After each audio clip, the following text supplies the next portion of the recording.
Hi guys, welcome back. ఇక్కడ నేను చేసుకునేది ఏంటంటే పునుగులు చేసుకుంటున్నాను. ఎందుకంటే విజయవాడలో పునుగులు బెస్ట్ పునుగులు అనమాట. నాకు ఇంకెక్కడ తిన్న టేస్ట్ అనేది దొరకదు. సో ఇంకా మిస్ అవుతున్నాను. విజయవాడ వెళ్ళినప్పుడు కంపల్సరీ తింటాను.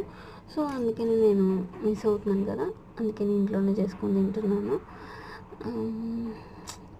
ఇంకేం చెప్పాలి, పునుగుల గురించి ఏం చెప్పలేము అనమాట. పునుగులు is one of the emotion అనమాట. ఎందుకు పద్దాక పునుగులు తింటారు, ఆయిల్ ఫుడ్ కదా అని అంటారు.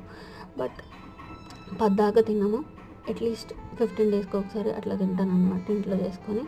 మిస్ అవుతున్నాను కాబట్టి. అదే విజయవాడలో ఉంటే ఇంకా చెప్పలేమన్నమాట. దొరికినప్పుడల్లా వెళ్ళినప్పుడల్లా తింటామే అనమాట పునుగులు. ఇట్లా పల్లీల చట్నీతో, ఆనియన్స్, కొత్తిమీరతో ఎంజాయ్ చేస్తాను అనమాట. Okay, bye.